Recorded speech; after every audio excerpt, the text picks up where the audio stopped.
Assalamualaikum warahmatullahi wabarakatuh. Perkenalkan, nama saya Derajat Triwantoro. Saya dari kelas 6, nomor absen 9. Ingin menjelaskan 8 kerajaan Hindu dan Buddha. Yang pertama, Kerajaan Kediri. Kerajaan Kediri atau Kadiri atau Panjalu adalah sebuah kerajaan yang terdapat di Jawa Timur antara tahun 1042 sampai 1222.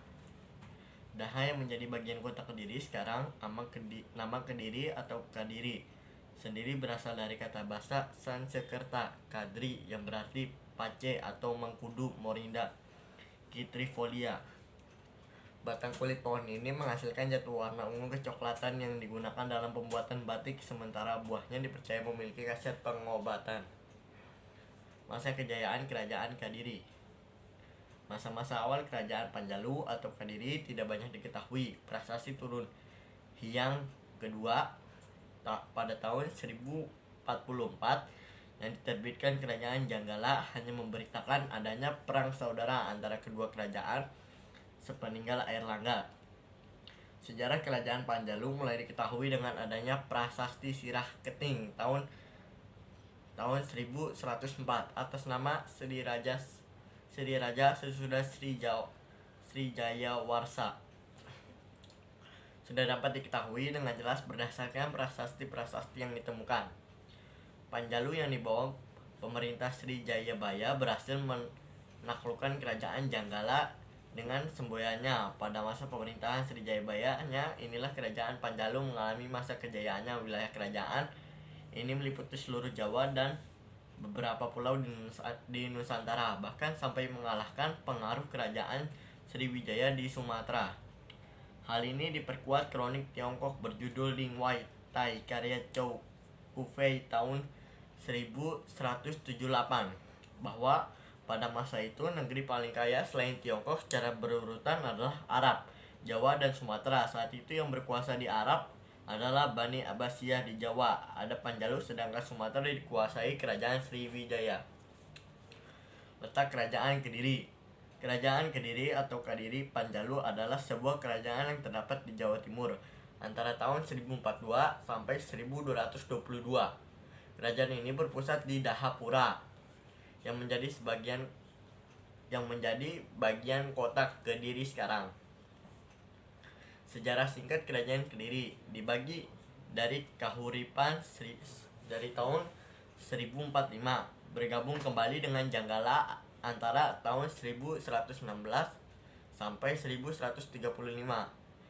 Kakawin Baratayuda selesai ditulis 1157, runtuh oleh pemberontakan Ken Arok pada tahun 1222. Mata uang, koin emas dan perak. Nama-nama raja yang pernah memerintah di Daha atau ibu kota Kediri. Pada saat Daha menjadi ibu kota Panjalu, Sri Maharaja Jayatendrakara Prakrama Bhakta Prasasti Mataji 973 Saka.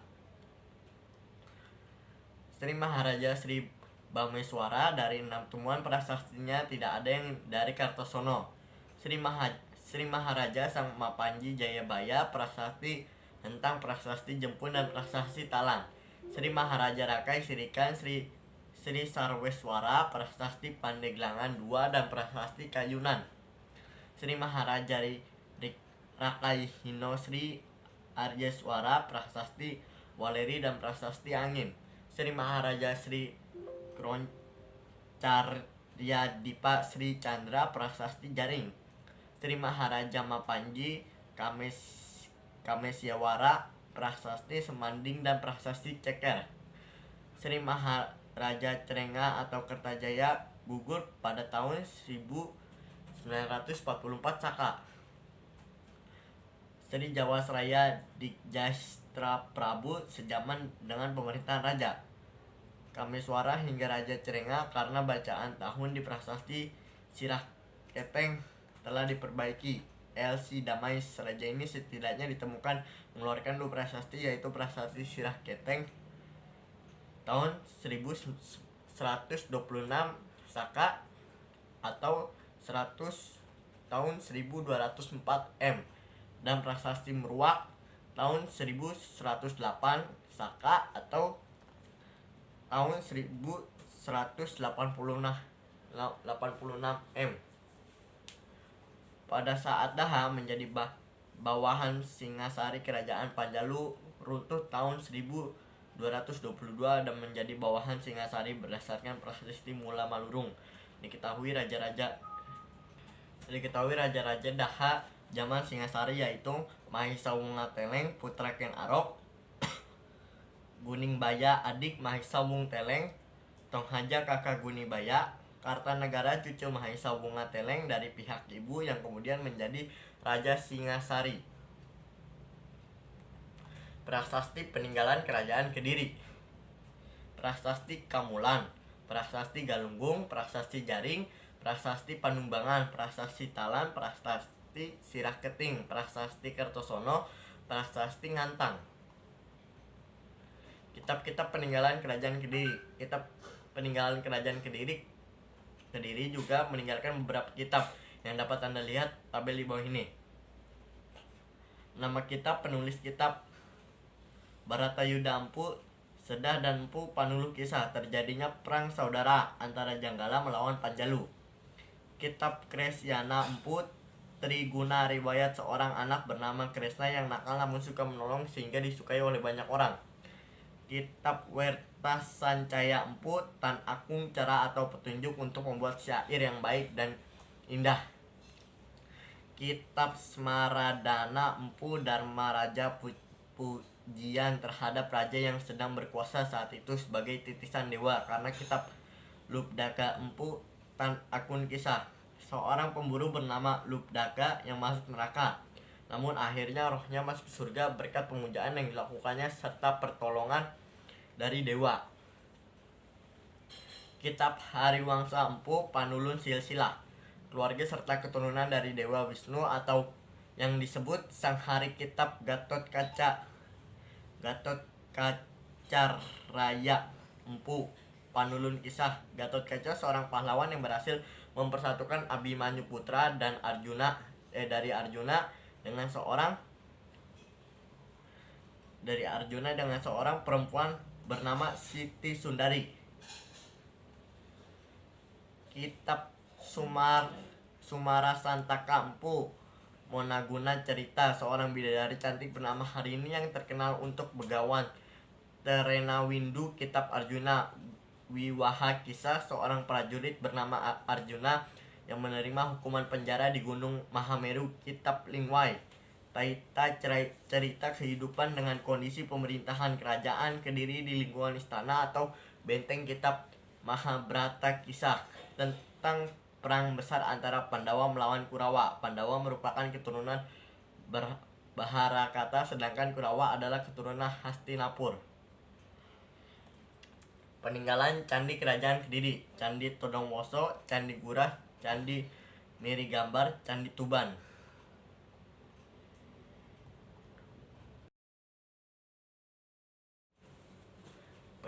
Kerajaan Kutai.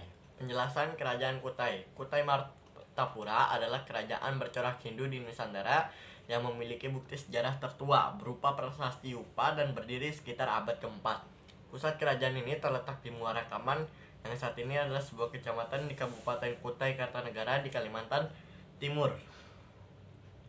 Nama Kutai diberikan oleh para ahli mengambil dari nama tempat ditemukannya prasasti yang menunjukkan eksistensi kerajaan tersebut. Informasi nama Martapura diperoleh dari kitab Salsilah, Raja dalam Negeri Kutai Kartanegara, yang menceritakan pasukan kerajaan Kutai Kartanegara dari Kutai Lama menyerang ibu kota kerajaan ini. Penamaan Kerajaan Kutai. Nama kerajaan tertua di Nusantara yang umumnya diketahui oleh khalayak adalah Kutai. Tim penyusun sejarah nasional Indonesia mengungkapkan nama Kutai digunakan oleh para peneliti sejak zaman Belanda untuk menamakan kerajaan dinasti Mulawarman berdasarkan lokasi penemuan prasasti Yupa di wilayah Kesultanan Kutai. Tetapi prasasti Yupa sendiri tidak menyebutkan nama kerajaannya dengan Kutai. Raja-raja Kutai Maratapura. Hanya ada 5 nama raja yang tercatat dalam sumber sejarah, yakni 3 orang di prasasti Yupa beraksara Palawa dan 2 orang dalam kitab Silsilah Raja dalam negeri Kutai Kartanegara beraksara Arab Melayu. Adapun informasi lain menyebutkan daftar lebih dari 20 raja tidak berdasarkan sumber sejarah yang autentik, melainkan dari ucapan Meranyau, seorang dukun dalam upacara adat belian. Maharaja Kunduga. Nama Maharaja Kunduga dinamai sebagai nama asli orang Indonesia yang belum dipengaruhi oleh budaya India. Pada awalnya kedudukan Kunduga adalah sebagai kepala suku. Setelah masuk pengaruh Hindu ke Indonesia, kemudian ia mengubah struktur menjadi kerajaan dan dirinya menjadi raja, dan dilakukan secara turun-temurun. Nama Maharaja Kunduga oleh para ahli sejarah ditafsirkan sebagai nama asli orang Indonesia yang belum terpengaruh dengan nama budaya India. Sementara putranya yang bernama Asmawarman diduga telah terpengaruh budaya Hindu. Hal ini didasarkan pada kenyataan bahwa kata Warman berasal dari bahasa Sanskerta. Kata itu biasanya digunakan untuk akhiran nama masyarakat atau penduduk India bagian selatan. Maharaja Asmawarman, anak Kunduga. Nama Maharaja Aswawarman diyakini telah terpengaruh oleh budaya Hindu. Berdasarkan fakta-fakta, Warman berasal dari bahasa Sanskerta yang biasa digunakan untuk menyebut nama orang atau penduduk di India Selatan. Maharaja Mulawarman, anak Asmawarman. Mulawarman adalah anak Aswawarman dan cucu Kunduga. Nama Mulawarman dan Aswawarman sangat kental dengan pengaruh bahasa Sanskerta bila dilihat dari cara penulisannya. Kunduga sendiri diduga belum menganut agama Hindu.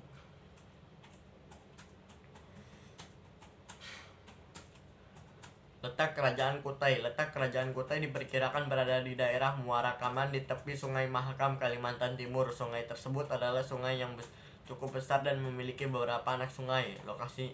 Lokasi pertemuan antara Sungai Mahakam dengan anak sungainya diperkirakan adalah letak Muara Kam di masa lampau.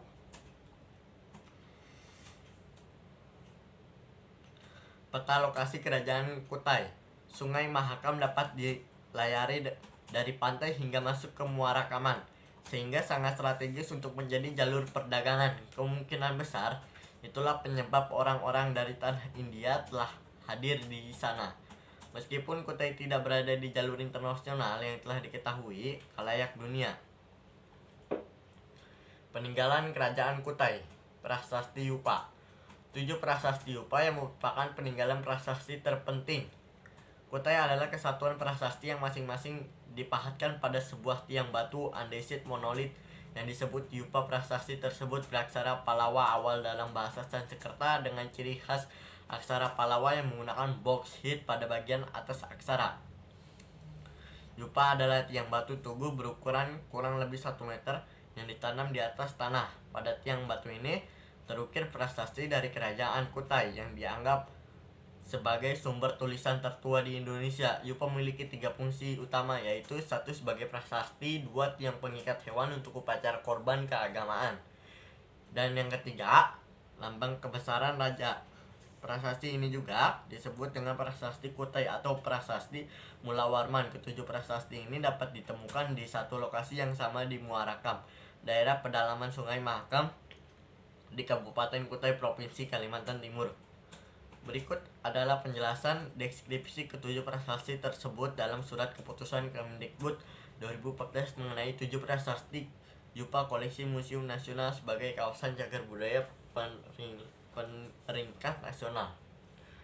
Prasasti Yupa 1D2A berbentuk tiang batu Yupa. Aksara ditulis pada sisi depan dengan bahasa Sanskerta menggunakan aksara Palawa dalam 12 baris tulisan. Isi tulisan-tulisan diawali dengan silsilah Raja Mulawarman yang menyebutkan bahwa Sri Maharaja Kunduga yang berputra Aswawarman mempunyai 3 orang anak. Anak yang paling terkemuka dari ketiga anaknya adalah Mulawarman, raja yang peradaban baik, kuat, dan berkuasa dituliskan bahwa Mula Warman telah mengadakan upacara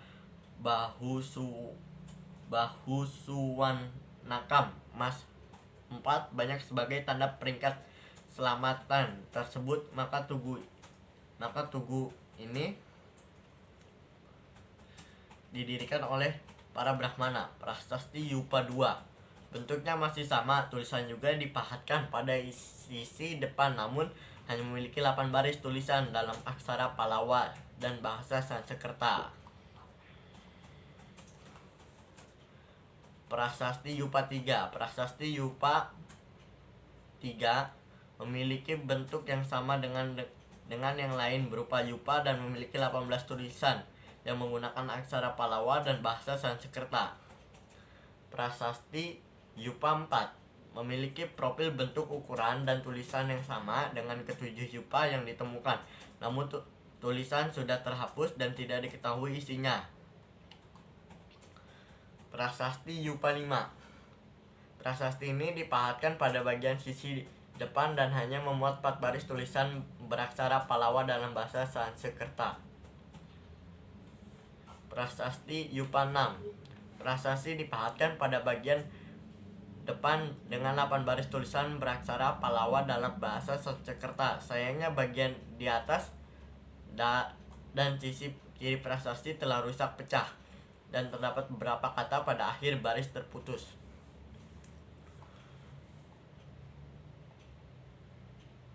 Prasasti Yupa 7 masih sama dengan ketujuh prasasti yang ditemukan di tempat itu. Prasasti ini terdiri 8 baris aksara Palawa dalam bahasa Sanskerta, namun terdapat beberapa baris yang telah aus aksaranya sehingga tidak dapat dibaca lagi. Pendiri Kerajaan Kutai. Kerajaan Kutai Martadipura Mula Warman didirikan oleh pembesar kerajaan Campa Kamboja bernama Kunduga yang selanjutnya menurunkan Raja Asmawarman kemudian Raja Mula Warman. Ketiga raja tersebut merupakan raja yang paling tersohor, terutama Mula Warman karena berhasil membawa kerajaan ini ke masa keemasannya. Bahkan beberapa sejarawan menganggap bahwa Mula Warman adalah pendiri Kerajaan Kutai karena berhasil membawa stabilitas sosial, politik, dan ekonomi di kerajaan ini. Dari tulisan yang tertera pada prasasti Yupa peninggalan Kerajaan Kutai, nama Raja Kunduga diperkirakan merupakan nama asli Indonesia. Namun generasi selanjutnya seperti Aswawarman dan Mula Warman menunjukkan nama yang telah terpengaruh dan diambil dari nama India. Upacara yang dilaksanakan juga sudah menunjukkan kegiatan upacara agama Hindu. Silsilah Kerajaan Kutai.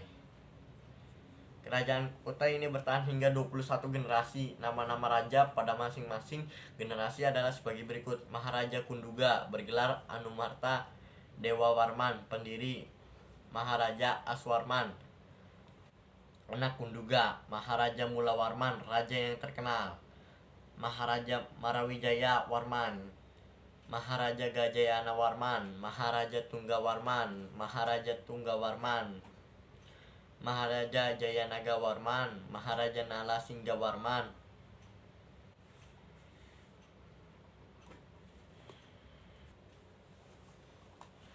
Maharaja Nalasingga Warman, Maharaja Gandiga Warman Dewa, Maharaja Indra Warman Dewa, Maharaja Sangga Warman Dewa, Maharaja Chandra Warman, Maharaja Sri Lanka Dewa, Maharaja Guna Parana Dewa, Maharaja Wijaya Warman, Maharaja Sri Aji Dewa, Maharaja Mulia Putra, Maharaja Indra Paruta Dewa, Maharaja Dharma Setia. Masa kejayaan Kerajaan Kutai. Pada masa kekuasaan Raja Mula Warman, Kutai mengalami zaman keemasan. Kehidupan ekonomi mengalami perkembangan yang pesat. Kejayaan ini dapat dilihat dari aktivitas ekonomi. Dalam salah satu prasasti Dupa yang ditemukan dikatakan bahwa Raja Mula Warman telah melakukan upacara selamatan emas yang sangat banyak.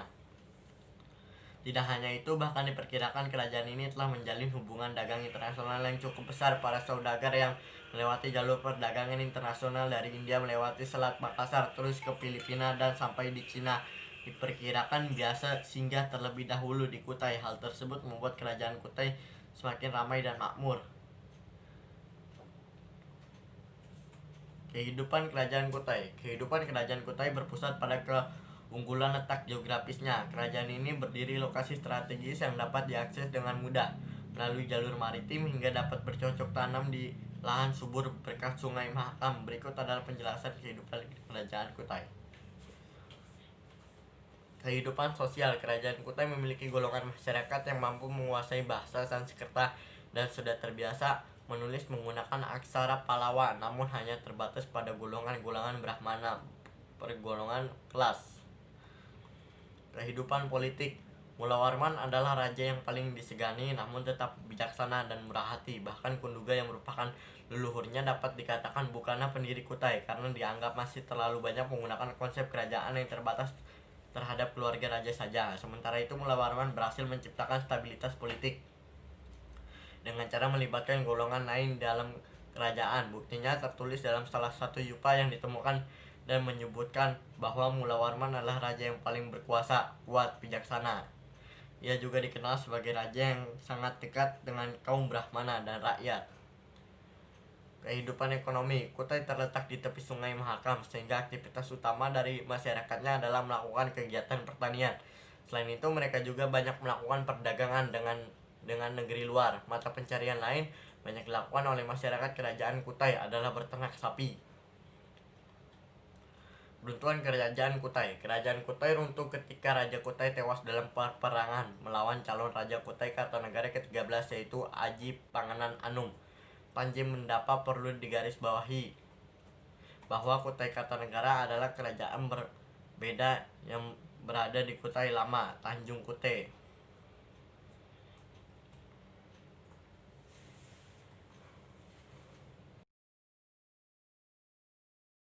Kerajaan Singosari. Tentang Kerajaan Singosari, Kerajaan Singasari, Hanacaraka atau sering pula ditulis Singasari atau Singosari adalah sebuah kerajaan di Jawa Timur yang didirikan oleh Ken Arok pada tahun 1222. Lokasi kerajaan ini sekarang diperkirakan berada di daerah Singasari, Malang. Ibu kota, Kota Raja Singasari sebelumnya disebut Tumapel. Berdiri tahun 1222 Bahasa yang digunakan Jawa kuno Sanskerta. Pemerintah bersama Paraton dan Negara Tegama menyebutkan adanya pemerintahan bersama antara Wisnuwardana dan Narasimgamurti. Dalam Paraton disebutkan nama asli Narasimgamurti adalah Mahasi Campaka. Apabila kisah kudeta berdarah dalam Paraton benar-benar terjadi, maka dapat dipahami maksud dari pemerintahan bersama ini adalah suatu upaya rekonsiliasi antara kedua kelompok yang bersaing. Wisnuwardana merupakan cucu tunggal Ametung sedangkan Narasimgamurti adalah cucu Ken Arok. Silsilah Wangsa Rajasa. Wangsa Rajasa yang didirikan oleh Ken Arok, keluarga kerajaan ini menjadi penguasa Singasari dan berlanjut pada kerajaan Majapahit. Terdapat perbedaan antara Paraton dan Nagaratagama dalam menyebutkan urutan raja-raja Singasari versi Paraton. Ken Arok alias Rajasa, Sang Amurwabumi dari tahun 1222 sampai 1247. Anusapati dari tahun 1247 sampai 1249. Tohaja dari tahun 1249 sampai 1250. Ragawuni alias Wisnuwardana dari tahun 1250 sampai 1270. Kertanagara dari tahun 1272 sampai 1292. Versi Nagaratagama. Rangga Rajasa Sang Girinataputra dari tahun 1222 sampai 1227. Anusapati dari tahun 1227 sampai 1248. Wisnuwardana dari tahun 1248 sampai 1254. Kartanagara dari tahun 1254 sampai 1292. Kejayaan. Kartanagara adalah raja terakhir dan raja terbesar dalam sejarah Singasari dari tahun 1272 sampai 1292.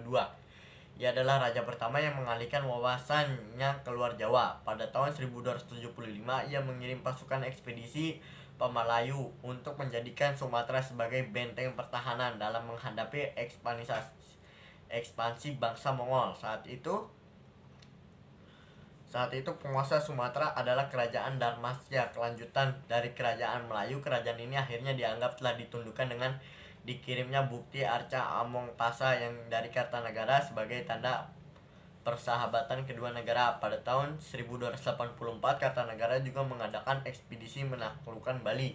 Pada tahun 1289 Kaisar Kubilai Khan mengirim utusan ke Singasari meminta agar Jawa mengakui kedaulatan Mongol. Namun permintaan itu ditolak tegas oleh Kartanagara. Negara Kartagama menyebutnya daerah-daerah bawahan Singasari di luar Jawa pada masa Kartanagara, antara lain Melayu, Bali, Pahang, Gurun, dan Bakulapura. Keruntuhan kerajaan Singasari yang sibuk mengirimkan angkatan perangnya keluar Jawa akhirnya mengalami keropos di bagian dalam. Pada tahun 1262 terjadi pemberontakan Jayakwang, Bupati Gelang-Gelang yang merupakan sepupu sekaligus ipar sekaligus besan dari Kartanagara sendiri. Dalam serangan itu Kartanagara mati terbunuh setelah runtuhnya Singasari. Jayakatwang menjadi raja dan membangun ibu kota baru di kerajaan Kadiri. Riwayat kerajaan Tumapel Singasari pun berakhir. Hubungan dengan Majapahit, Paraton Nagara Tegama, dan Prasasti Kudadu mengisahkan Raden Wijaya cucu Narasingamurti yang menjadi menantu Kartanagara lolos dari maut. Berkat bantuan Arya Wiraja, penentang politik Kartanagara, ia kemudian diampuni oleh Jayakatwang dan diberi hak mendirikan desa Majapahit. Pada tahun 1293 datang pasukan Mongol yang dipimpin Ikemese untuk menaklukkan Jawa. Mereka dimanfaatkan Raden Wijaya untuk mengalahkan Jayakatwang di kerajaan Kediri. Setelah Kediri runtuh, Raden Wijaya dengan siasat cerdik nanti mengusir tentara Mongol keluar dari tanah Jawa. Raden Wijaya kemudian mendirikan kerajaan Majapahit sebagai kelanjutan Singasari dan menyatakan dirinya sebagai anggota Wangsa Rajasa, yaitu dinasti yang didirikan oleh Ken Arok. Peninggalan kerajaan Singasari: Candi Singasari, Candi Jago, Candi Kidal, Candi Sumberawan, Candi Jawi, Arca Dwarapala, Prasasti Singasari, Prasasti Wurawere, Prasasti Manjusri, Prasasti Mula Malurung.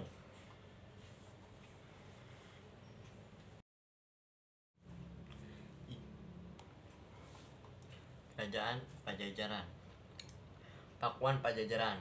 Pakuan Pajajaran atau Pakuan Pakwan atau Pajajaran aksara Sunda Baku adalah ibu kota Dayeuh dalam bahasa Sunda kuno, kerajaan Sunda Galuh yang pernah berdiri pada tahun 1030 sampai 1579 M di Tatar Pasundan, wilayah barat Pulau Jawa. Lokasinya berada di wilayah Bogor, Jawa Barat. Sekarang pada masa lalu di Asia Tenggara ada kebiasaan menyebut nama kerajaan dengan nama ibu kotanya, sehingga kerajaan Sunda Galuh sering disebut sebagai Kerajaan Pajajaran. Lokasi Pajajaran pada abad ke-15 dan abad ke-15 dapat dilihat pada peta Portugis yang menunjukkan lokasinya di wilayah Bogor, Jawa Barat. Sumber utama sejarah yang mengandung informasi mengenai kehidupan sehari-hari di Pajajaran adalah Pajajaran dari abad ke-15 sampai awal abad ke-16 dapat ditemukan dalam naskah kuno Bujangga Manik. Nama-nama tempat kebudayaannya kebudayaannya dan kebiasaan-kebiasaan masa itu digambarkan terperinci dalam naskah kuno tersebut. Kehancuran Kerajaan Pajajaran. Pakuan Pajajaran hancur rata dengan tanah pada tahun 1579 akibat serangan Kesultanan Banten. Berakhirnya zaman kerajaan Sunda ditandai dengan dirampasnya Palangkasriman Sriwacana, batu penobatan tempat seseorang calon raja.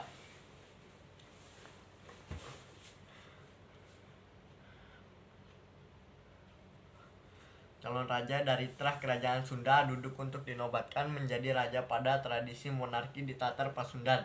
Dari Pakuan Pajajaran ke Keraton Surosowan di Banten oleh pasukan Maulana Yusuf. Batu berukuran 200 x 160 x 20 cm itu diboyong ke Banten karena tradisi politik agar di Pakuan Pajajaran tidak dimungkinkan lagi penobatan raja baru. Maulana Yusuf mengklaim Sebagai penerus kekuasaan Sunda yang sah karena buyut perempuannya adalah Putri Sri Baduga, Maharaja Raja Kerajaan Sunda. Palangka Srima Sriwacana tersebut saat ini bisa ditemukan di depan bekas keraton Surosowan di Banten. Masyarakat Banten menyebutnya waktu Gilang berarti mengkilap. Itu berseri sama artinya dengan kita Sriman. Saat itu diperkirakan terdapat sejumlah pengawal istana yang meninggalkan istana lalu menetap di daerah Lebak. Mereka menerapkan tata cara kehidupan Mandala yang ketat dan sekarang mereka dikenal sebagai orang Baduy. Raja-raja memerintah Pakuan Pajajaran. Berikut adalah raja-raja yang memerintah di Pakuan Pajajaran. Sri Baduga Maharaja dari tahun 1482 sampai 1521. Bertahta di Pakuan Bogor sekarang. Surawisesa dari tahun 1521 sampai tahun 1535 bertahta di Pakuan. Ratu Dewata dari tahun 1535 sampai 1543 bertahta di Pakuan. Ratu Sakti dari tahun 1543 sampai tahun 1551 bertahta di Pakuan. Ratu Nilakahendra dari tahun 1551 sampai 1567 meninggalkan Pakuan karena serangan Hasanuddin dan anaknya Maulana Yusuf. Raga Mulia dari tahun 1567 sampai 1579 dikenal sebagai Prabu Surya Kencana memerintah Pandeglang. Penelitian lokasi bekas Pakuan Pajajaran. Dalam keropak tulisan pada lontar atau daun nipah yang diberi nomor 406 di Museum Pusat terdapat pertunjukan yang mengarah kepada lokasi Pakuan. Keropak 406 sebagian telah diterbitkan khusus dengan nama Cerita Parahyangan. Dalam bagian yang belum diterbitkan biasa disebut fragmen K406. Terdapat keterangan mengenai kisah pendirian Keraton Sri Bima Punta Narayana Madura Suradipati. Diisinya urut Kadatuan Kubujangga Sadamana ngaran Sri Kadatuan Bima Punta Narayana Madura Suridipati Angges Tatului di Prebolta ka Maharaja terus bawa Deng Bujangga Sadamana disiar kahulu Cipakancilan katimu Bagawat Sunda Majayati. Kubujangga Sadamana dibaan kaheureuppeun Maharaja tarus bawa. Artinya di sanalah bekas keraton yang oleh Bujangga Sadamana diberi nama Sri Kadatuan Bima Punta Narayana Madura Suradipati. Telah selesai dibangun lalu diberkati oleh Maharaja terus bawa dengan Bujangga Sadamana dicari ke hulu Cipakancilan ditemukan Bagawat Sunda Majayati oleh Bujangga Sadamana dibawa ke hadapan Maharaja terus bawa. Dari sumber kuno itu dapat diketahui bahwa letak keraton tidak akan terlalu jauh dari hulu Cipakancilan. Hulu sungai ini terletak di dekat lokasi Kampung Lawang Gintung yang sekarang sebab bagian hulu sungai ini dapat disebut Ciawi. Dari naskah itu pula kita mengikuti bahwa sejak zaman Pajajaran sungai itu sudah bernama Cipakancilan. Hanyalah juru pantun kemudian menerjemahkan menjadi Cipecang. Dalam bahasa Sunda kuno dan Jawa kuno kata kancil memanglah berarti pecang. Hasil penelitian prasasti batu tulis sudah dimulai diteliti sejak tahun 1806 dengan pembuatan cetakan tangan untuk Universitas Leiden Belanda.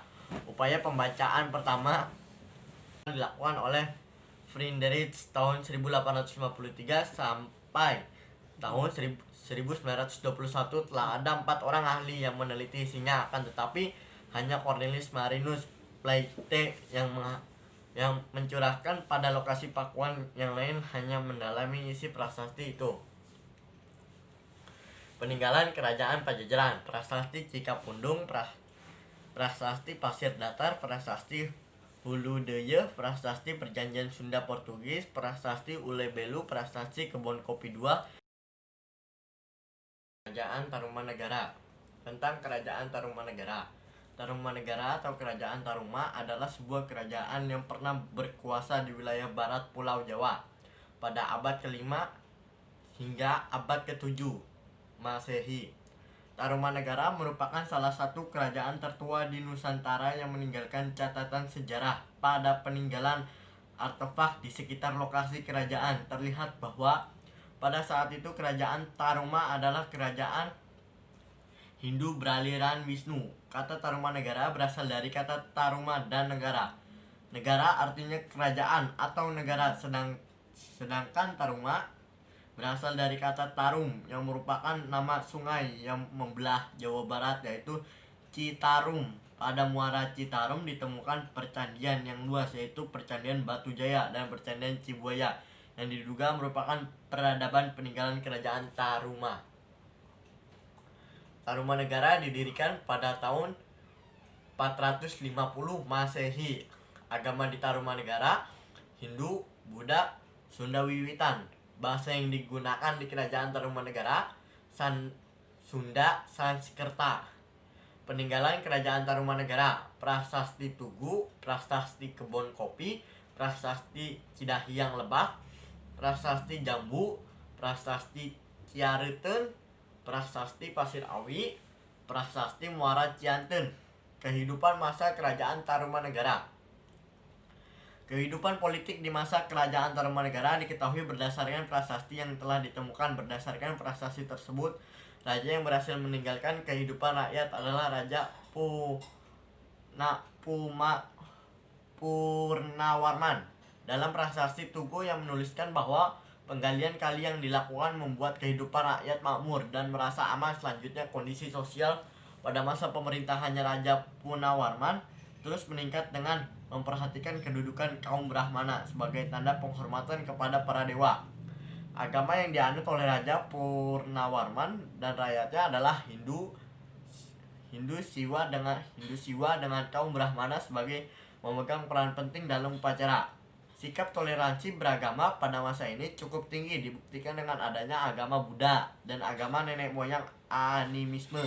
Prasasti Tugu menuliskan bahwa Raja Purnawarman membuat terusan 6122 tombak yang dipergunakan sebagai sarana lalu lintas pelayaran dan perdagangan dengan daerah sekitarnya. Hal ini menandakan kehidupan ekonomi dan rakyatnya tertata rapi. Kehidupan budaya pada masa itu sudah tinggi, ditandai dengan teknik dan cara penulisan huruf-huruf dari prasasti yang memperlihatkan perkembangan budaya tulis penulis. Raja-raja Tarumanegara: Jaya Singawarman dari tahun 358 sampai 382 Masehi. Dharmayawarman dari tahun 382 sampai 395 Masehi. Punawarman dari tahun 395 sampai 434 Masehi. Wisnuwarman dari tahun 434 sampai 455 Masehi. Indrawarman dari tahun 455 sampai tahun 515 Masehi. Candrawarman dari tahun 515 sampai 535 Masehi. Suryawarman dari tahun 535 sampai 561 Masehi. Kartawarman dari tahun 561 sampai 628 Masehi. Sudawarman dari tahun 628 sampai 639 Masehi. Hariwangsawarman dari tahun 639 sampai 640 Masehi. Nagajayawarman dari tahun 640 sampai 666 Masehi. Linggawarman dari tahun 666 Masehi dari tahun 666 sampai 669 MC.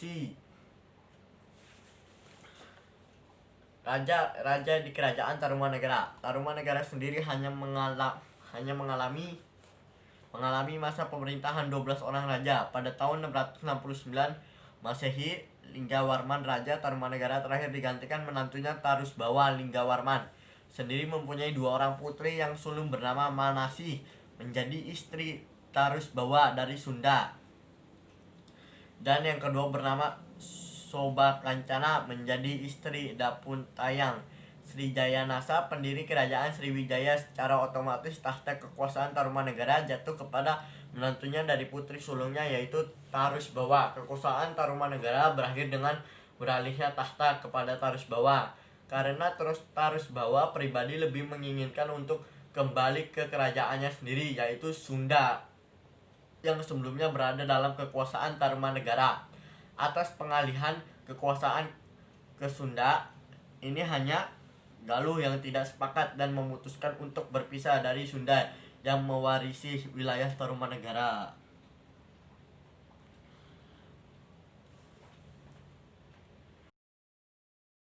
Kerajaan Kalingga. Tentang Kerajaan Kalingga. Kerajaan Kalingga bahasa Jawa Kalinggo atau Kerajaan Halong. Nama Pekalongan berasal dari istilah tempat halong yang berasal dari hasil Hanzi, Heling atau Dupo dalam sumber-sumber Tiongkok. Adalah kerajaan bercorak Hindu Buddha yang pertama muncul di pantai utara Jawa Tengah pada abad ke-6 Masehi, dan bersama dengan kerajaan Kutai dan Tarumanegara. Ibu kota Jawa Tengah. Lokasi ibu kota awal diperkirakan di sekitar Pekalongan dan Jepara, kemudian pindah ke bumi Sambara, diperkirakan di sekitar Magelang dan Borobudur, dan bumi Mataram diperkirakan di sekitar Yogyakarta dan Prambanan. Bahasa yang digunakan di Kerajaan Kalingga adalah Jawa kuno, Melayu kuno pada masa kekuasaan Sriwijaya, Sanskerta. Agama di Kerajaan Kalingga adalah Hindu, Buddha, Kejawen. Berita tentang Kalingga. Cerita pada zaman dinasti Tang 618 Masehi sampai 906 Masehi memberikan tentang keterangan Kalingga sebagai berikut. Kalingga atau disebut dewa terletak di lautan selatan di sebelah utaranya.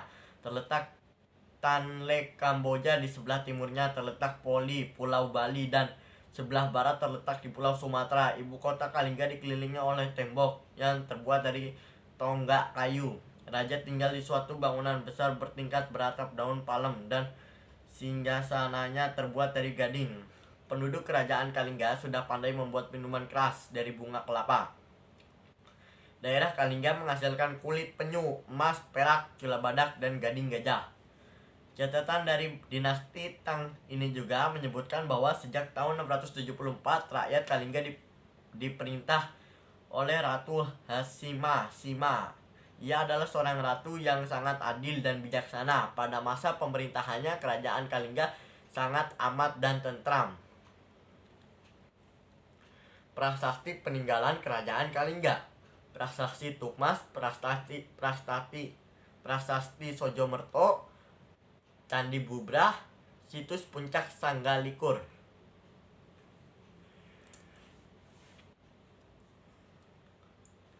Raja Kalingga 594 sampai 605 Masehi Prabu Wasumurti. 605 sampai 632 Masehi Prabu Wasugeni. 632 sampai 652 Masehi Prabu Warsudewa. 652 dan tidak diketahui kapan tahunnya Prabu Wasukawi.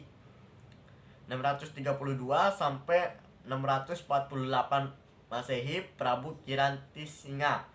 648 sampai 674 Prabu Kartieng Sihasang Motkeng Mahamerwatka Kola. 674 sampai 690 Masehi Ratu Sima. Setelah Ratu Sima mengangkat, kemudian kerajaan Kalingga dibagi menjadi dua kerajaan. Kelingbumi Sambraha diperkirakan di sekitar Magelang, Borobudur, dan kerajaan Medan Bumi Mataram diperkirakan di sekitar Yogyakarta Prambanan.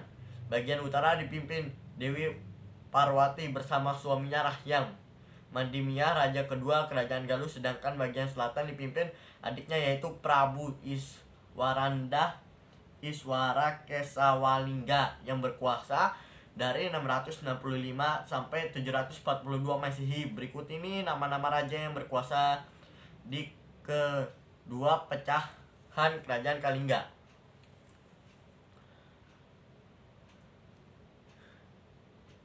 Kerajaan Keling Bumi Sambraha. Prabu Iswaranka Sewalingga 695 sampai 742 bergelar Rakyan Narana Prabu Iswara Kesawaralingga Jagatnata Buwanatala.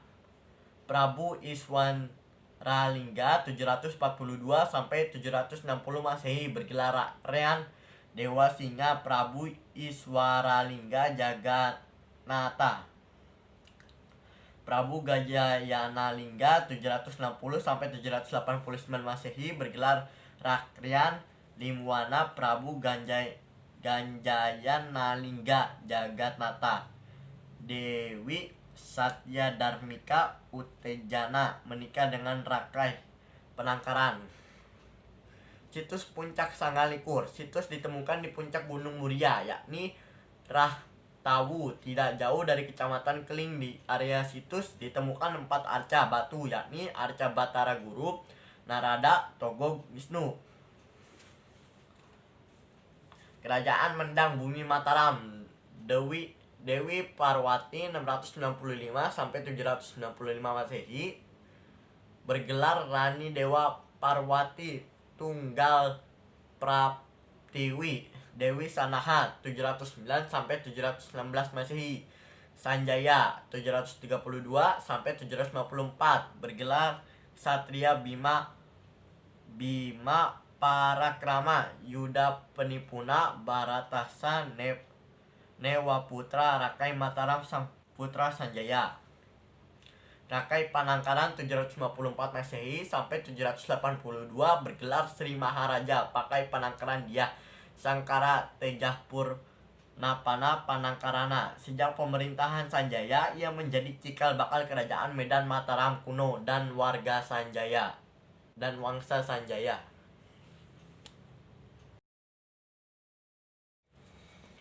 Kerajaan Majapahit. Tentang Kerajaan Majapahit, adalah sebuah kerajaan yang berpusat di Jawa Timur, Indonesia, yang pernah berdiri sekitar tahun 1293 hingga 1527. Kerajaan ini mencapai puncak kejayaannya menjadi kemaharajaan raya yang menguasai wilayah yang luas di Nusantara. Pada masa kekuasaan Hayam Wuruk yang berkuasa dari tahun 1350 hingga 1389. Kerajaan Majapahit adalah kerajaan Hindu-Buddha terakhir yang menguasai Nusantara dan dianggap sebagai kerajaan terbesar di Indonesia.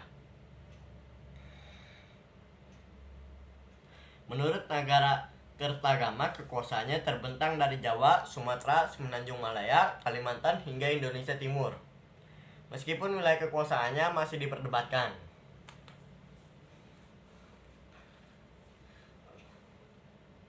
Kejayaan Kerajaan Majapahit.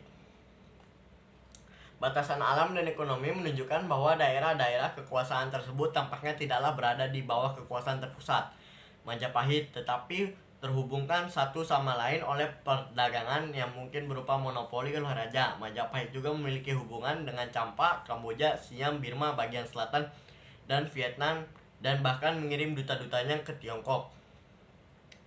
Selain melancarkan serangan dan ekspedisi militer, Majapahit juga menempuh jalan diplomasi dan menjalin persekutuan kemungkinan karena didorong alasan politik.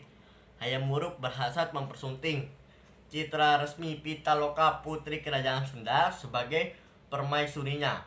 Pihak Sunda menganggap lamaran ini sebagai perjanjian persekutuan. Pada 1357 rombongan Raja Sunda beserta keluarga dan pengawalannya bertolak ke Majapahit mengantarkan sang putri untuk dinikahkan dengan Hayam Wuruk.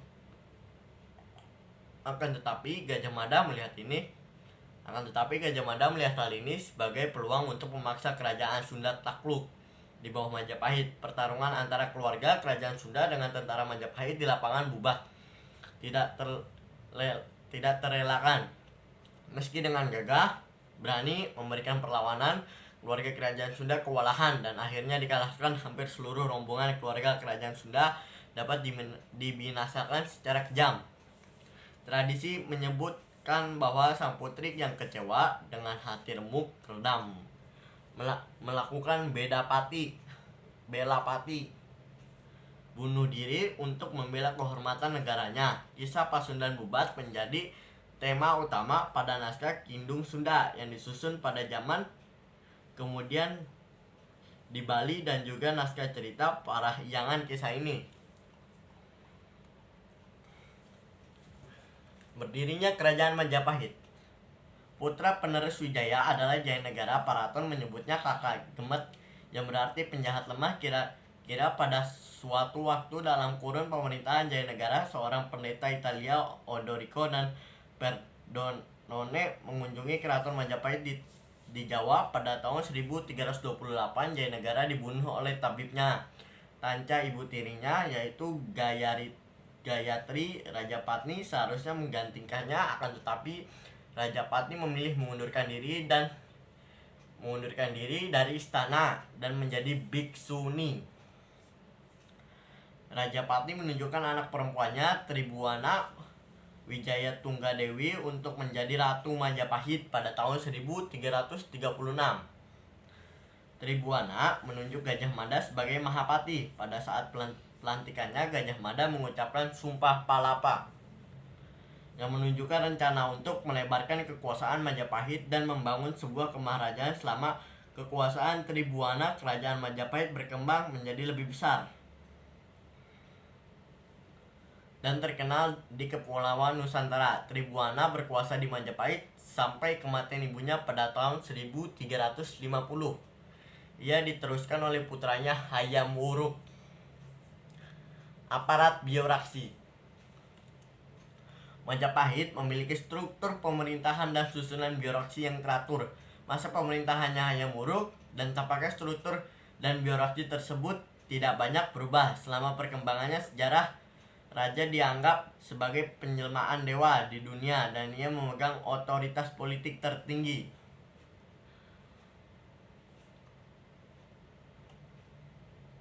Surutnya Kerajaan Majapahit. Sesudah mencapai puncaknya pada abad ke-14, kekuasaan Majapahit berangsur-angsur melemah setelah wafatnya Hayam Wuruk pada tahun 1389. Majapahit memasuki masa kemunduran akibat konflik perebutan tahta. Kematian Hayam Wuruk dan adanya konflik perebutan tahta menyebabkan daerah-daerah Majapahit di bagian utara Sumatera dan Semenanjung Malaya memerdekakan diri, di mana Semenanjung Malaya menjadi daerah kekuasaan kerajaan Ayutthaya hingga nantinya muncul Kesultanan Malaka yang didukung oleh dinasti Ming. Ketika Majapahit didirikan pedagang muslim dan para penyebar agama sudah mulai memasuki Nusantara. Pada akhir abad ke-14 dan awal ke abad 15, pengaruh Majapahit di seluruh Nusantara mulai berkurang. Pada saat bersamaan, sebuah kerajaan perdagangan baru berdasarkan Islam, yaitu Kesultanan Malaka, mulai muncul di bagian barat Nusantara. Di bagian barat kemarajaan yang mulai runtuh ini, Majapahit tak kuasa lagi membendung kebangkitan Kesultanan Malaka yang pada pertengahan abad ke-15 mulai menguasai Selat Malaka dan melebarkan kekuasaannya ke Sumatera. Sementara itu, beberapa jajahan dan daerah taklukan Majapahit di daerah lainnya di Nusantara satu persatu mulai melepaskan diri pada masa pemerintahan Wikrawardana. Daerah kekuasaan Majapahit di Pulau Sumatera hanya tinggal Indragiri, Jambi, dan Palembang, sebagaimana ditulis pada catatan Yingnyai Senglan, ciptaan Mahwan, salah satu penerjemah Laksamana Cheng Ho. Dan setelah kematian Wikrawardana dan masa pemerintahan penerusnya, daerah Indragiri diberikan pada Mansur Syah dari Malaka sebagai hadiah pernikahannya dengan putri Majapahit yang semakin mengurangi kendali Majapahit Sumatera. Militer dan persenjataan dan militer pada kerajaan Majapahit: keris, pedang, tombak, meriam, kapal, dan dengan perhiasannya. Orang berbaju rantai 40 serta pedangnya berkopiah, taranggos, sancelat merah. Orang membawa astenger, senapan sundut. 40 orang membawa perisai serta pedangnya. 40 orang membawa dada, perisai rotan, serta sodoknya, senjata mirip tombak dengan mata lebar. 10 orang membawa panah serta anak-anaknya. anaknya 10 yang membawa tombak rampokan bersulap emas, 40 yang membuat tameng Bali bertulis air 40. Penjelasan dan navigasi. Selama era Majapahit, penjelajah orang Nusantara mencapai prestasi terbesarnya. Ludovico di Vartema dari tahun 1470 sampai 1517. Dalam bukunya Itinerario de Ludovico de Vartema Bolognese menyatakan bahwa orang Jawa Selatan berlayar ke negeri jauh di selatan hingga mereka tiba di sebuah pulau di mana satu harinya berlangsung selama 4 jam dan lebih dingin daripada bagian dunia manapun. Penelitian modern telah menentukan bahwa tempat tersebut terletak setidaknya 900 mil laut, 1666 km selatan dari titik paling selatan Tasmania. Ekonomi Kerajaan Majapahit. Kemakmuran Majapahit diduga karena 2 faktor. Faktor pertama, lembah sungai berantas dan Bengawan Solo di dataran rendah Jawa Timur Utara sangat cocok untuk pertanian padi. Pada masa jayanya, Majapahit membangun berbagai infrastruktur irigasi, sebagian dengan dukungan pemerintah. Faktor kedua, pelabuhan Majapahit di pantai utara Jawa mungkin sekali berperan penting sebagai pelabuhan pangkalan untuk mendapatkan komoditas rempah-rempah Maluku. Pajak yang dikenakan pada komoditas rempah-rempah yang melewati Jawa merupakan sumber pemasukan penting bagi Majapahit. Kebudayaan Kerajaan Majapahit. Kawasan Majapahit secara sederhana terbagi dalam 3 jenis keraton, termasuk kawasan ibu kota dan sekitarnya, wilayah-wilayah di Jawa Timur dan Bali secara langsung dikepalai oleh pejabat yang ditunjuk langsung oleh raja, serta wilayah-wilayah taklukan di Kepulauan Nusantara yang menikmati otonomi luas.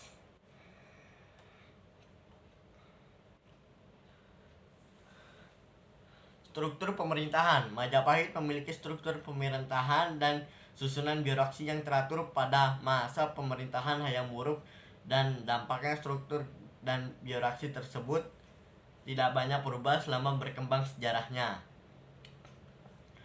Raja dianggap sebagai penjelmaan dewa di dunia dan ia memegang otoritas politik tertinggi.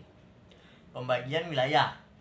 Dalam pembentukan kerajaan Majapahit merupakan kelanjutan Singasari, terdiri atas beberapa kawasan tertentu di bagian timur dan bagian tengah Jawa. Daerah ini diperintah oleh Uparaja yang disebut Paduka Batara yang bergelar Behere atau Batara. Gelar ini adalah gelar tertinggi bangsawan kerajaan. Biasanya posisi ini hanyalah untuk kerabat dekat saja. Tugas mereka adalah untuk mengelola kerajaan mereka, memungut pajak dan mengirimkan upeti ke pusat, dan mengelola pertahanan di perbatasan daerah yang mereka pimpin selama masa pemerintahan. Yang dikelola oleh kerabat dekat raja. Hierarki dalam pengklarifikasian wilayah di kerajaan Majapahit dikenal sebagai berikut. Bumi, kerajaan diperintah oleh raja. Nagara diperintah oleh raja, gubernur atau nahta, tuan atau bre, pangeran atau bangsawa. Watek dikelola oleh wiyaisa. Kubu dikelola oleh lurah. Wanua dikelola oleh tani.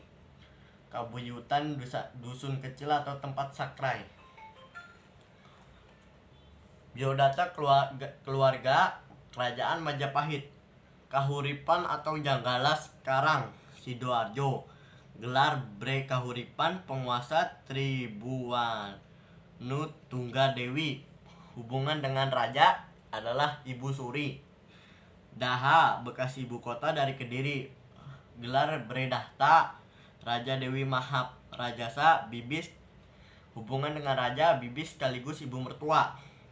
Tumapel, bekas ibu kota dari Singasari. Bahre Tumapel. Kertawardana, hubungan dengan raja sebagai ayah. Wangker, sekarang Ponorogo. Breh Wengker Wijaya, penguasa Wijaya Rasa. Hubungan dengan raja, paman sekaligus ayah mertua. Matahun, sekarang Bojonegoro. Breh Matahun Raja Swardana, suami dari Putri Lasem, sepupu. Wirabumi, Breh Wirabumi Ehrem Wirabumi, hubungan dengan raja sebagai anak. Paguhan, Breh Paguhan Singawardana. Hubungan dengan raja sebagai saudara anak laki-laki. Kabalan, Breh Kabalan Kusumawardan. Hubungan dengan raja sebagai anak perempuan. Pawanuan, Breh Pawanuan Suwardani, keponakan perempuan. Panjang sekarang Surakarta, Breh Panjang Rasanuji Iswan, saudara perempuan. Mataram sekarang Yogyakarta, Bahram Mataram Wikrawardana, keponakan laki-laki.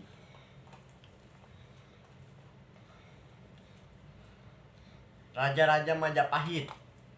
Para penguasa Majapahit adalah penerus dari keluarga kerajaan Singasari yang dirintis oleh Sri Rangga Rajasa, pendiri Wangsa Rajasa pada akhir abad ke-13. Berikut adalah daftar penguasa Majapahit. Raden Wijaya, Kertajasa Jayawardana, Kalagamet Sri Jayanagara, Sri Gita Raja, Hayam Wuruk Sri Rajasa Nagara tahun 1350 sampai 1389. Wikramawardana, Suhita Dyah Ayu Kencana, Kertawijaya, Brawijaya I, Raja Sawardana,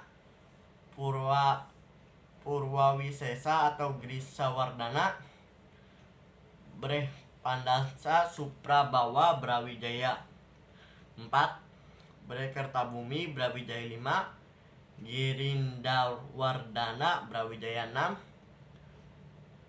Patih Udara Brawijaya 7. Beberapa negara bagian di luar negeri juga termasuk dalam lingkaran pengaruh Majapahit. Negara agung atau negara utama inti kerajaan area Majapahit.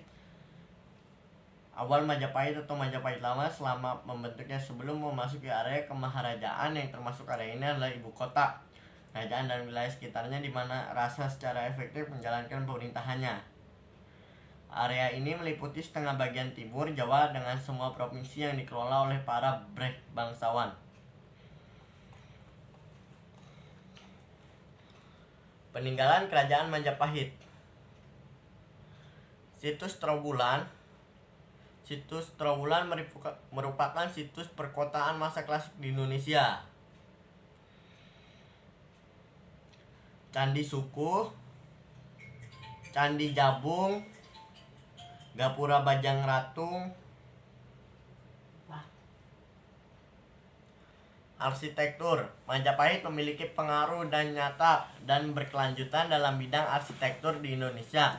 Penggambaran bentuk paviliun pendopo berbagai bangunan di ibu kota Majapahit dalam kitab Nagara Kertagama telah menjadi inspirasi bagi arsitektur berbagai bangunan keraton di Jawa serta pura dan kompleks perumahan masyarakat di Bali masa kini.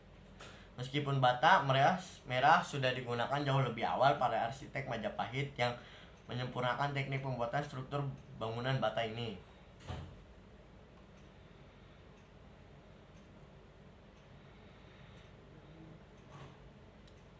Peninggalan kerajaan Majapahit. Situs Trowulan, Candi Sukuh, Candi Jabung, Gapura Bajang Ratu,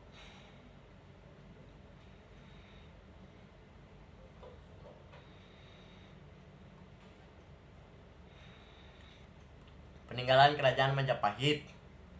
Candi Jabung, Gapura Bajang Ratu, Candi Brau, Candi Tikus, Candi Wringin Lawang, Candi Surawana, Candi Wringin Branjang, Candi Pari, Candi Ceto, Candi Suku. Peninggalan kerajaan Majapahit berupa karya sastra.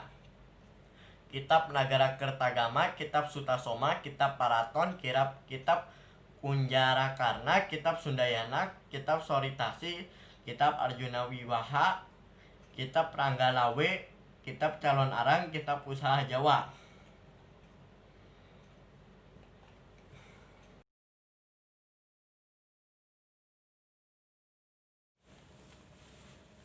Kerajaan Sriwijaya. Tentang Kerajaan Sriwijaya adalah salah satu kemaharajaan bahari yang pernah berdiri di Pulau Sumatera dan banyak memberi pengaruh di Nusantara dengan daerah kekuasaan berdasarkan peta membentang dari Kamboja, Thailand, Selatan, Semenanjung Malaya, Sumatera, Jawa Barat, dan kemungkinan Jawa Tengah. Dalam bahasa Sanskerta, Sri berarti bercahaya atau gemilang, dan Wijaya berarti kemenangan atau kejayaan. Maka nama Sriwijaya bermakna kemenangan yang gilang gemilang. Bukti awal mengenai keberadaan kerajaan ini berasal dari abad ke-7. Seorang pendeta Tiongkok dari dinasti Tong I-Ching menulis bahwa ia mengunjungi Sriwijaya tahun 671 dan tinggal selama 6 bulan. Selanjutnya, prasasti yang paling tua mengenai Sriwijaya juga berada pada abad ke-7, yaitu prasasti Kedukan Bukit di Palembang bertarikh 682. Kemunduran pengaruh Sriwijaya terhadap daerah bawahannya mulai menyusut dikarenakan beberapa peperangan, di antaranya tahun 1025 serangan Rajendra Chola I dari Coromandel, selanjutnya tahun 1183. Kekuasaan Sriwijaya di bawah kendali kerajaan Dharmasraya. Setelah keruntuhannya, kerajaan ini terlupakan dan keberadaannya yang baru diketahui kembali lewat publikasi tahun 1918 dari sejarawan Prancis Georges Codes dari École Francaise d'Extrême Orient. Historiografi Sriwijaya diperoleh dan disusun dari dua macam sumber. Sumber utama, catatan sejarah Tiongkok dan sejumlah prasasti batu Asia Tenggara yang telah ditemukan dan diterjemahkan catatan perjalanan biksu pejarah I-Ching. Sangat penting terutama dalam menjelaskan kondisi Sriwijaya ketika ia mengunjungi kerajaan itu selama 6 bulan pada tahun 671. Sekumpulan prasasti Sidayatra abad ke-7 yang ditemukan di Palembang dan Pulau Bangka juga merupakan sumber sejarah primer yang penting. Di samping itu, kabar-kabar regional yang beberapa mungkin mendekati kisah legenda seperti kisah mengenai Maharaja Javaka dan Raja Homer juga memberikan sekilas keterangan. Selain itu, beberapa catatan musafir India dan Arab juga menjelaskan secara samar-samar mengenai kekayaan Raja Jabag yang menakjubkan. Selain berita di atas tersebut, telah ditemukan oleh Balai Arkeologi Palembang sebuah perahu kuno yang diperkirakan ada sejak masa awal atau proto kerajaan Sriwijaya di pinggir sungai Kecamatan Cengol, Kabupaten Ogan, Komarindir, Sumatera Selatan. Sayang kepala perahu kuno itu sudah hilang dan sebagian papan perahu itu digunakan justru buat jembatan. Tercatat ada 17 kepingan perahu yang terdiri dari bagian lunas, 14 papan perahu yang terdiri dari bagian badan dan bagian buritan untuk menempatkan kemudi.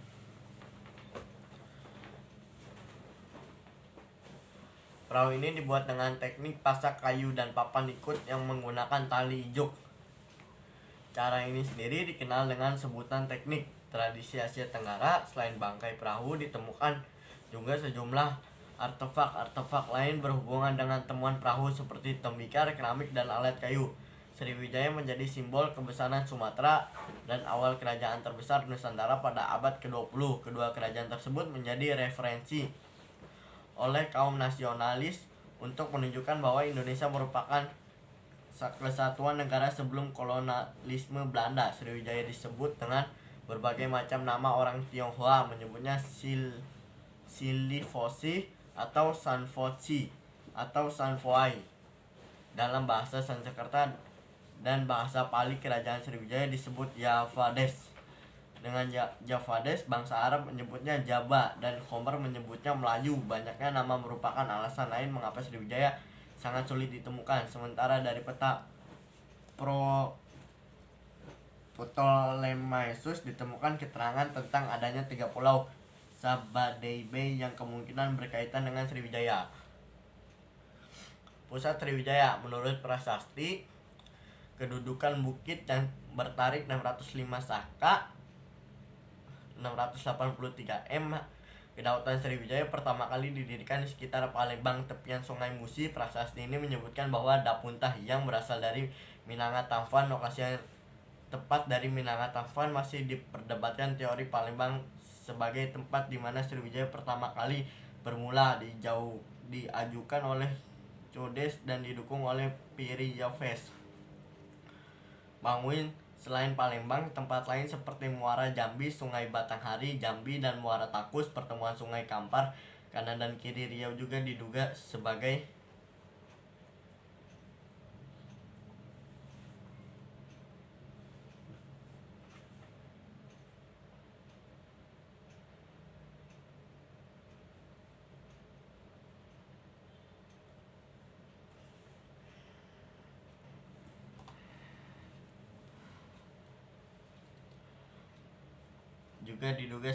ibu kota Sriwijaya. Masa kemasan. Berdasarkan sumber catatan sejarah dari Arab, Sriwijaya disebut dengan nama Sribuja pada tahun 1550 M. Al-Masudi, seorang musafir, pengelana sekaligus sejarawan Arab klasik, menulis catatan tentang Sriwijaya.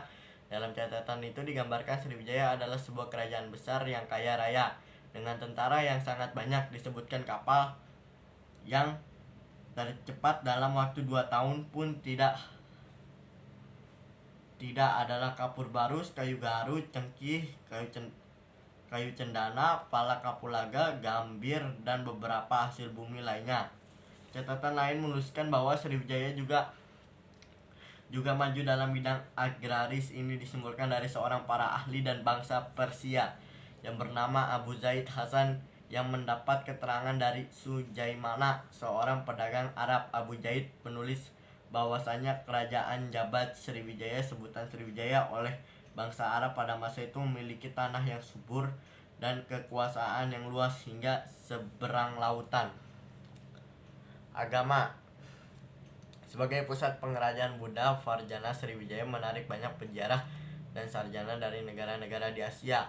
Antara lain pendeta dari Tiongkok, Itsing, yang melakukan kunjungan ke Sumatera dalam perjalanan studinya di Universitas Nalanda, India pada tahun 671 dan 695. Itsing melaporkan bahwa Sriwijaya jadi rumah bagi sarjana Buddha, sehingga menjadi pusat pembelajaran agama Buddha. Selain berita di atas, terdapat berita yang dibawakan oleh Itsing. Dinyatakan bahwa terdapat 1.000 orang pendeta yang belajar agama Buddha. Pada Sakyakirti, seorang pendeta terkenal di Sriwijaya. Terdapat lebih dari 1.000 pendeta Buddhis di Sriwijaya yang belajar serta mempraktikkan Dharma dengan baik. Mereka menganalisis dan mempelajari semua topik ajaran sebagaimana yang ada di India. Vinaya dan ritual-ritual mereka tidaklah berbeda sama sekali dengan yang ada di India. Apabila seorang pendeta Tiongkok akan pergi ke Universitas Nalanda di India untuk mendengar dan mempelajari naskah-naskah Dharma autentik, ia sebaiknya tinggal di Sriwijaya dalam kurun waktu 1 atau 2 tahun untuk mempraktikkan Vinaya dan bahasa Sanskerta dengan tepat. Pengunjung yang datang ke pulau ini menyebutkan bahwa koin emas telah digunakan pesisir kerajaan. Buddha, aliran Buddha Hinaya dan Buddha Mahayana juga turut berkembang di Sriwijaya menjelang akhir pada abad ke-10.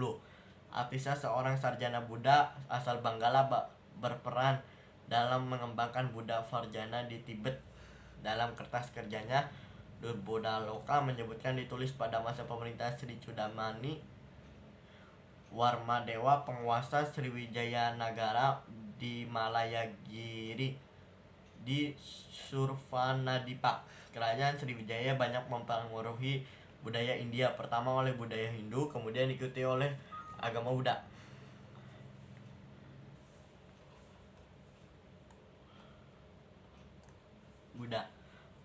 Peranannya dalam agama Buddha dibuktikannya dengan membangun tempat pemujaan agama Buddha di Ligor, Thailand. Raja-raja Sriwijaya menguasai kepulauan Melayu melalui perdagangan dan penaklukan dari kurun abad ke-7 hingga abad ke-9, sehingga secara langsung terus serta mengembangkan bahasa Melayu beserta kebudayaannya di Nusantara.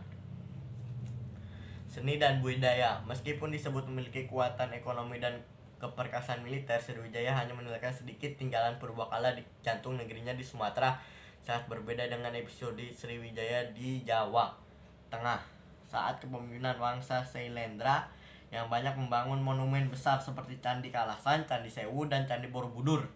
Candi-candi Buddha yang berasal dari masa Sriwijaya di Sumatera antara lain Candi Muaro Jambi, Candi Muaro Takus, dan Biaro Bahal. Akan tetapi tidak seperti Candi Priok di Jawa Tengah yang terbuat dari batu andesit, Candi Sumatera terbuat dari batu merah. Beberapa arca bersifat Buddhisme seperti berbagai arca Buddha yang ditemukan di Bukit Seguntang, Palembang, dan arca-arca Bodhisattva Avalokitesvara dari Jambi, Bidor Perak, dan Cahaya, dan arca Maitreya dari Komering, Sumatera Selatan. Semua arca-arca ini menampilkan keanggunan dan langgam yang sama yang disebut seni Sriwijaya atau langgam atau gaya Sriwijaya yang memperlihatkan kemiripan mungkin diilhami oleh langgam Armawati India dan langgam Seilandra Jawa. Budaya dan masyarakat. Sebuah masyarakat yang kompleks, berlapis, kosmopolitan, dan makmur dengan cerita rasa nan halus dalam seni sastra dan budaya dengan serangkaian ritual yang dipengaruhi ajaran Buddha dan budaya Mahayana berkembang di masyarakat Sriwijaya. Tatanan sosial mereka yang rumit dapat dilihat melalui studi prasasti, catatan sejarah asing, serta peninggalan candi-candi yang berasal dari periode ini. Kerajaan telah mengembangkan masyarakat yang maju yang ditandai oleh kemajemukan masyarakat mereka, stratifikasi sosial, dan pembentukannya lembaga administratif nasional kerajaan mereka. Masa kejayaan Sriwijaya. Nama raja kerajaan Sriwijaya yang paling terkenal adalah Balaputradewa, memerintah sekitar abad ke-9 Masehi. Masa pemerintahannya Sriwijaya berkembang pesat dan mencapai masa kejayaan atau zaman keemasan. Ia berhasil menumbuhkan perekonomian kerajaan ini dan memperluaskan kekuasaan Sriwijaya hingga ke pulau luar Indonesia. Balaputradewa adalah keturunan dari dinasti Syailendra, yakni putra dari Raja Samaratungga dengan Dewi Tara dari Sriwijaya. Hal tersebut diterangkan dalam prasasti Nalanda. Raja terkenal kerajaan Sriwijaya ini Balaputradewa adalah seorang raja yang besar di Sriwijaya. Raja Balaputradewa menjalin hubungan erat dengan kerajaan Banggala. Saat itu diperintah oleh Raja Dewa. Keruntuhan kerajaan Sriwijaya. Faktor kemunduran kerajaan Sriwijaya dipengaruhi oleh kerajaan yang terlalu bergantung pada kehidupan perdagangan laut, sistem kertanegaraan yang tidak tertata dengan baik, dan kondisi kekuasaan wilayah yang kurang diperhatikan akibat terlalu sibuk mengembangkan kelautan. Beberapa faktor kemunduran kerajaan Sriwijaya lainnya: keadaan alam sekitar Sriwijaya yang berubah, tidak dekat lagi dengan pantai. Hal tersebut disebabkan perubahan aliran sungai Musi, Ogan, dan Komering membawa banyak lumpur sehingga tidak kondusif untuk perdagangan. Banyak daerah kekuasaan yang memerdekakan diri dari Sriwijaya. Hal ini diperkirakan disebabkan oleh melemahnya angkatan laut Sriwijaya sehingga pengawasan menjadi semakin sulit. Sriwijaya mendapatkan serangan dari kerajaan lain, utamanya serangan yang diluncurkan oleh Raja Rajendra Chola dari kerajaan Cholamandala pada tahun 1017 M dan 1024 M. Kemudian tahun 1275 Kartanegara dari Singasari melakukan ekspedisi Pamalayu yang menyebabkan daerah Melayu lepas dari genggaman Sriwijaya. Puncaknya keruntuhan kerajaan ini adalah pada tahun 1377 ketika armada laut dari kerajaan Majapahit menyerang dan berhasil menaklukkan kerajaan Sriwijaya. Para Maharaja Sriwijaya: Dapuntah Hyang Srijayanagara, Indravarman, Rudravikraman, Dharmasetu, Sangarama dan Jaya, Samaratungga, Balaputra Sikalahuan, Sri Udayadityawarman, Sri Wuja atau Sri Udayadityan, Esyase, Sri Cudamani Warmadewa, Sri Marawijaya Tunggawarman, Sumatra Bumi, Sri Sanggara Wijaya Tunggawarman, Sri Deva Dermavira, Sri Maharaja Trailokaraja Mailubu Sana Farmadeva. Prasasti peninggalan Kerajaan Sriwijaya, Prasasti Kedukan Bukit, Prasasti Tolong Tuo, Prasasti Telaga Batu, Prasasti Kota Kapur, Prasasti Karang Berhari. Sumber sejarah Kerajaan Sriwijaya di luar Indonesia. Selain prasasti ditemukan di Indonesia, beberapa prasasti lain juga ditemukan di luar Indonesia. Misalnya prasasti Ligor yang berangkat tahun 775 M ditemukan di Ligor, Semenanjung Melayu, dan prasasti Nalanda tidak berangkat ditemukan di India Timur. Candi peninggalan Sriwijaya, Candi Muara Takus, Candi Muara Jambi, Candi Muara Kapur, Candi Biaro Bahal, Rimba Candi atau Gapura Sriwijaya. Baik, cukup sekian. Terima kasih. Wassalamualaikum warahmatullahi wabarakatuh.